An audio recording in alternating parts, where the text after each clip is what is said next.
Soy comandante de las yeguas, yo y yo solo. Cállate! For a long time, I had heard about an unreleased outside of Japan SNES game, one that had a fan translation and was beloved by basically everyone who played it. It was a game about differing paths, each from unique settings, all converging to create a monumental story about betrayal and passion for what's right, and how, through exploiting that desire, it subverts the traditions of video game storytelling in a deeply philosophical way. This game is, of course, Live Alive.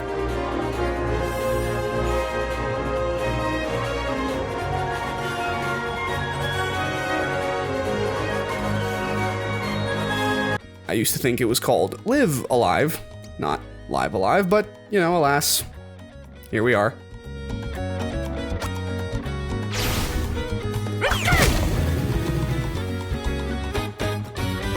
This game begins as an unassuming anthology, but then becomes a multi-character ensemble piece. 7 characters are available to play right from the get-go, each from drastically different time periods and overall contexts.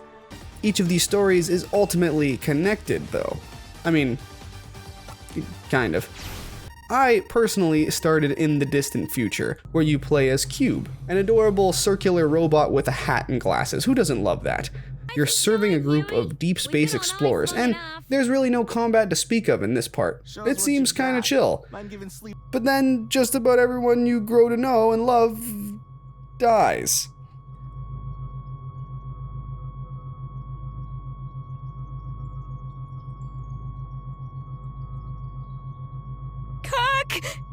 Don't leave me! There's a giant green dog-like alien beast on board that, through various circumstances, gets loose and wreaks havoc, and you absolutely have to run away from it if you come across it. So it's like Alien by Ridley Scott, except this time the robot isn't part of the problem, Cube is part of the solution. Of course. It all makes sense now. But, okay, it's also like 2001: A Space Odyssey, because the main villain is actually the AI that controls the ship. So, guess the robot is kind of also the villain, in a way. Anyway, whatever. And boy, does it get freaky trying to figure out how to deal with both a giant, monstrous threat and an even bigger mechanical disaster. But through a video game console on board, you manage to fight off the AI and survive. After that deeply emotional journey, I wanted something lighter, so I went to prehistory, where you play as a wacky caveman with green hair, accompanied by a goofy ape sidekick. And yeah, it's a pretty lighthearted story about smelling around and fighting to protect a love interest that was coaxed into staying with the protagonist through continued feedings. It's definitely weird.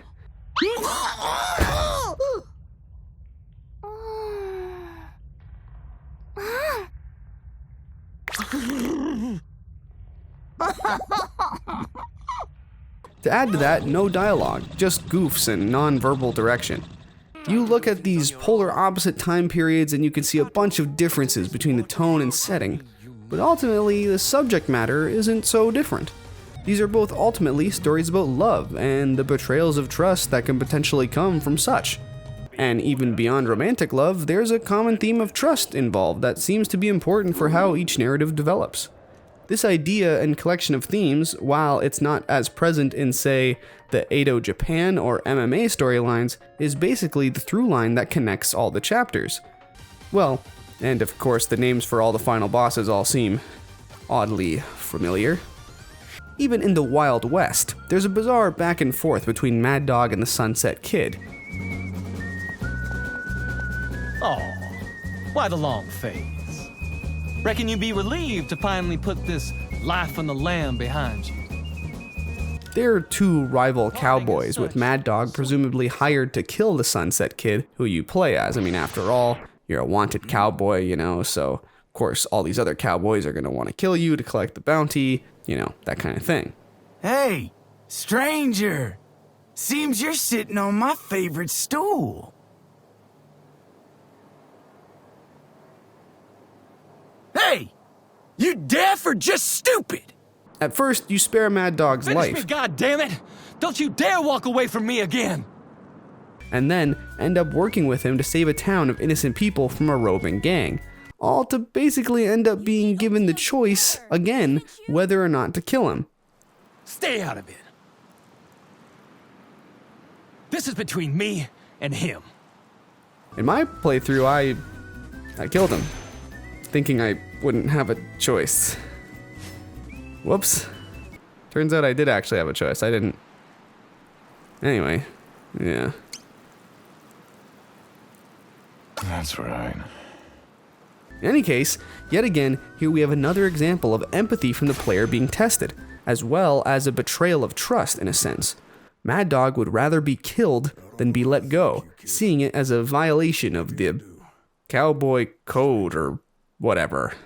I don't know, maybe he just got a weird death wish kink, I don't know. That's all well and good for you, but not for me.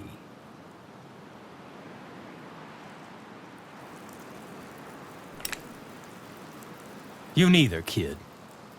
We've got unfinished business, you and I. Then, of course, we have the chapter set in Imperial China, where an old martial arts master is looking for a new apprentice, but ruffles some powerful feathers in the process. This leads to 2 of his 3 apprentices that he trains dying. It depends on who you decide to train the most, by the way, with only 1 left to carry on the mantle of Shifu, and work together with the others during the last chapter of the game. The rest is up to you. Or how about the near future story, where a trusted loved one basically sacrifices himself in order to use a huge mecha robot to stop an evil, criminal, spiritual syndicate. Okay, yeah, this one is a bit more Power Rangers rather than Crouching Tiger, Hidden Dragon, but the connecting through line is tragedy and wanting to right the deaths of the fallen.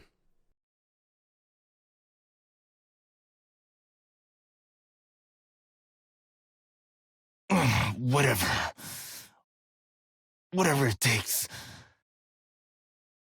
to control this hunk of junk. Basically, playing with the player's sense of loss and the subsequent desire for some retribution.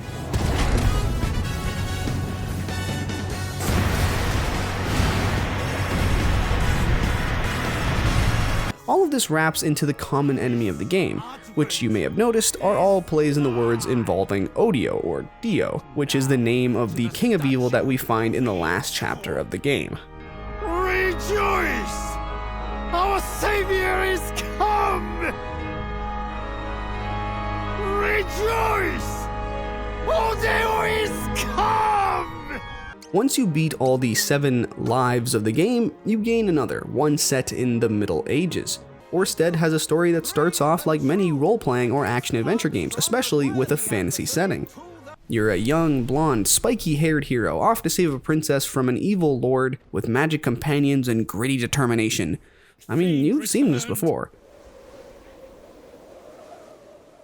By all the gods I swear, with sacred blade I'll slay you!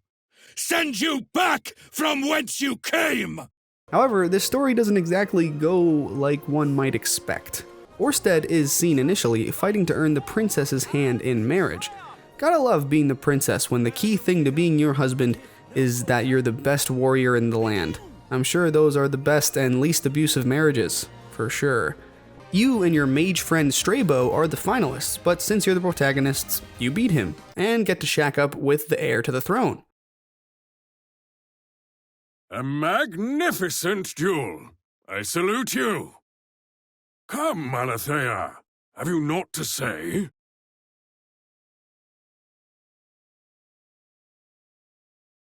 Your name and deeds are known to me, sir.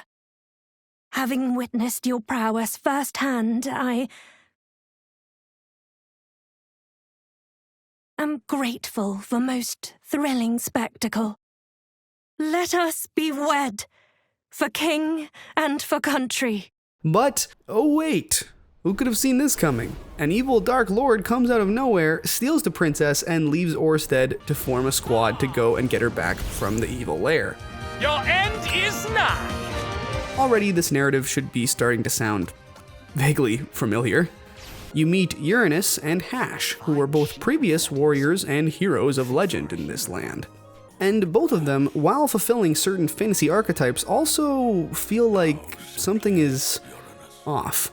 Hash seems like something deeply traumatizing happened to him in the past that turned him into a borderline mute, who was only helping the party effort after some grand convincing. Oh, Hash. Defiant in your bitterness. They're weak and petty, fickle creatures, flawed. And thus do they seek paragons of light. The righteous few to shepherd them through dark. They follow, learn, and grow. In time they lead, when heroes old give way to blood new. But only if we trust, if we believe. Uranus is just trying his best with his big shouts.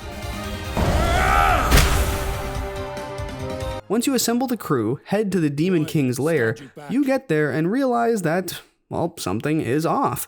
Strabo touches something, and then dies in the following collapse that comes from it. Oh, gods!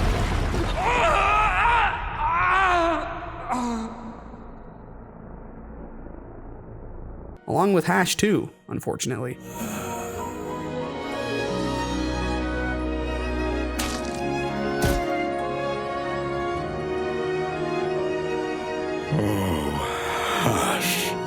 Once you report back to the king, telling him that things could really not have gone worse, couldn't find the princess, the last legendary hero and strongest mage in the land died along the way, and we basically have nothing to show for any of it, the king takes it basically all in stride and says, well, shit happens. Sucks. Get him next time.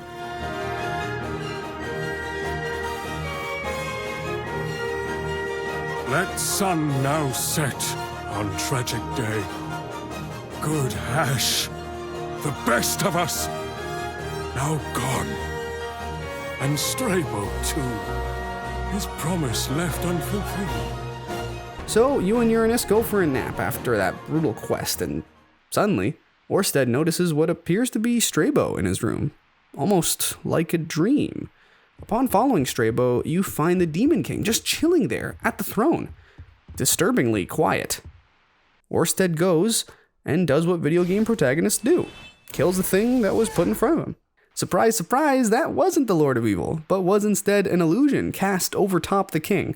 So Orsted just killed the king.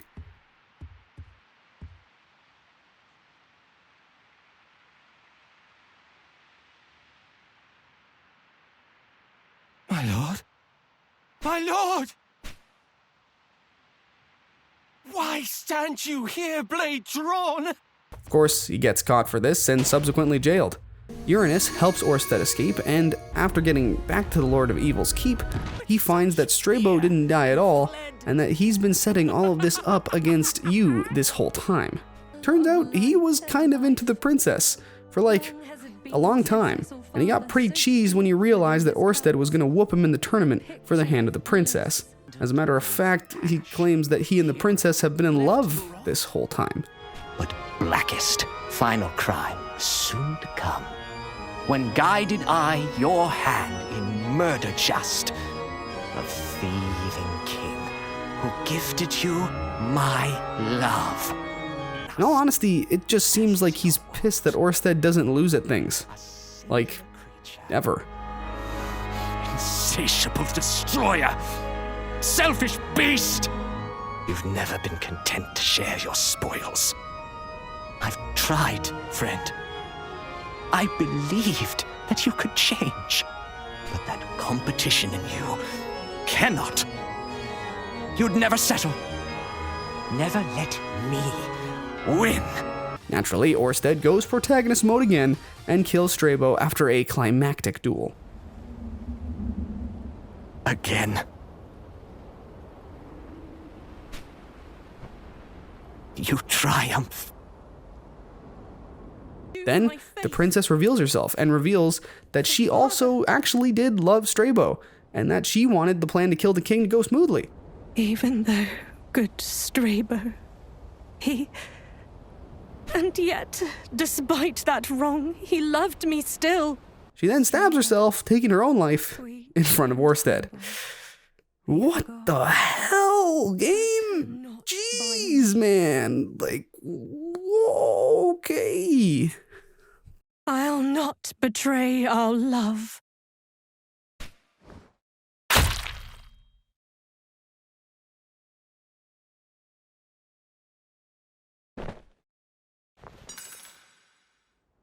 Orsted decides at this point, yeah, fuck it, I'm the king of evil now. I mean, yep, and becomes Odio. Reward? And for my deeds, they damn me. Name me demon. And who am I to deny it? Demon, then. Renouncing former ties and titles. The next chapter is all of the heroes who defeated a form of Odio in their story finding each other and teaming up to stop him. The true ending of the game has the characters refusing to kill Odio. Don't know about that. And then an extended multi-boss sequence, and then, finally, a climactic separation of Orsted from Odio.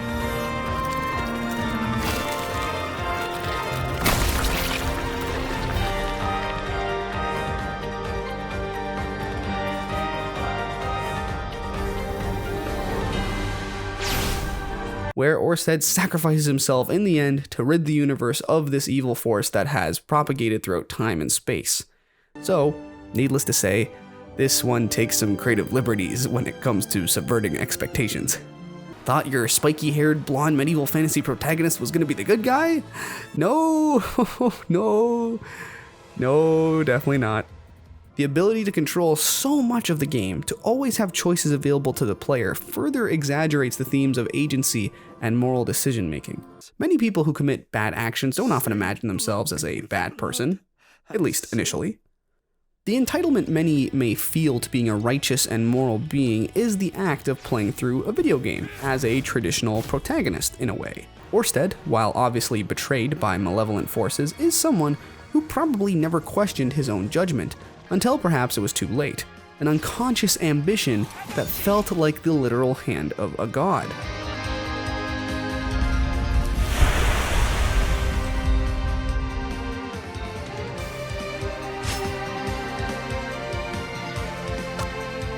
And in this case, your hand. Or, I mean, the player's hands, the player's input, if you get what I'm saying. And what happens when someone plays God and things go wrong?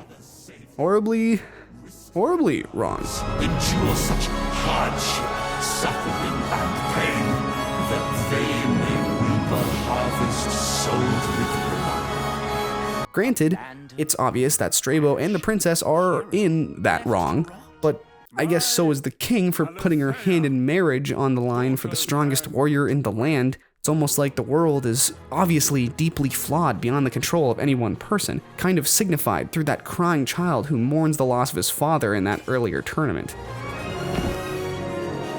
My father, no!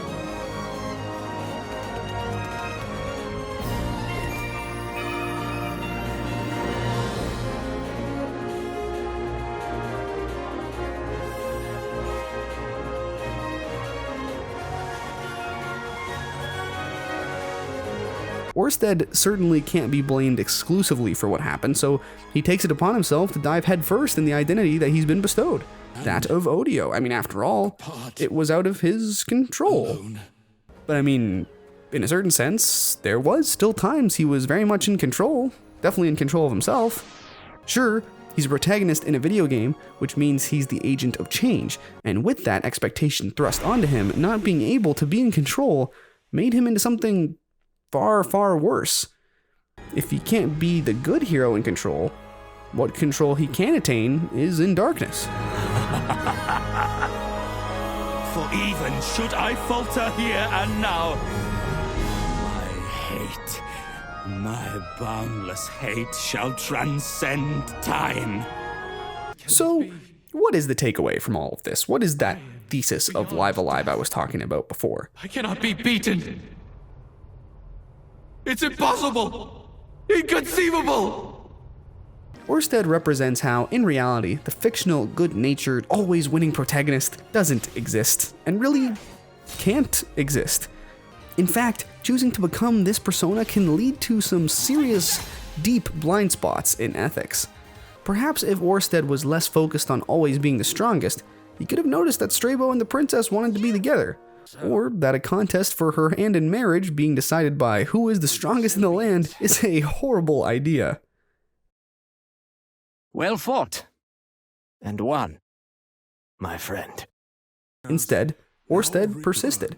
He ignored the grievances of Hash, someone else who had been wronged and traumatized by the immense weight of self-righteousness and heroic responsibility.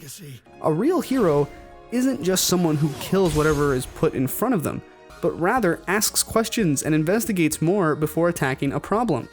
Orsted learned that all too late. Still connected to that sense of entitlement he had, one born from always being the strongest and always winning, like a main character in a video game, wink wink, Orsted could only turn to strength as his moral crutch when things got, well, real tough. In a way, Live Alive is an ethical condemnation of most RPGs and action video games that simply put forward the message that might is right, through gameplay that always rewards killing whatever enemy falls in the path of the player character. It's trying to always make you ask, is killing the right thing to do here? Like pitting Orsted against the castle knights who are chasing after him immediately after the accidental killing of the king, or throughout the earlier game. Do you absolutely need to kill the castle guards in Edo, Japan? I mean, do you? It's weird that it's always telling you how many that you killed. The game is always trying to make you think, what actions could I now take that will remedy the morals of the scenario? Is there any way at all to remedy this scenario? Is the world too complicated and out of one's control to save properly? Or is it that thinking that one can kill your way out of anything isn't the solution to remedying the world? Is the world really saved by killing the big bad guy? Or does killing that big bad guy make you the bigger bad guy?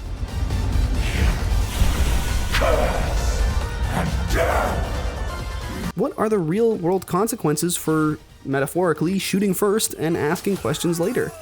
That's what makes Live Alive so damn special. It's unafraid to ask these huge questions and to do it in a way that weaves them not only just through the story, but through the gameplay as well. Others will come to take your head and your crown. You stand in judgment with bloodied hands and will again. And in a way, the only answers that the game gives is that these very problems are consistent throughout history, amongst all humans, and even the tools that we humans create. As well, and this is another important factor, the ultimate act of mercy, which is to walk away from what seems like the kill to end the evil's tyranny. It's what might just cure the evil of its malevolent intents in the first place. It can prove that might isn't always right, and sometimes it's introspection and grace that is needed to actually save the world. What wickedness I've wrought! And all for what? To truly live alive, one must see the nuance of the real world and approach it with mercy and compassion, not callousness and greed. Then, along with the friends we've made along the way, we can run off into the sunset and continue to go on about our lives in hopefully better and better conditions.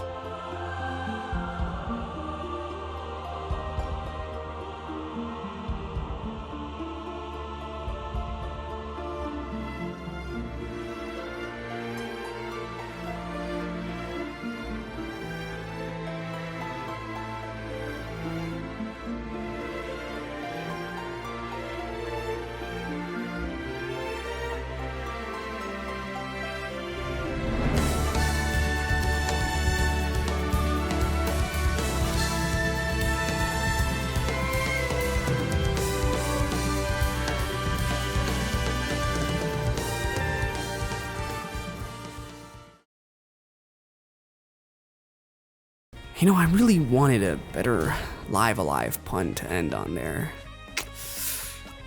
Yeah. Shut up already! No! What's up now?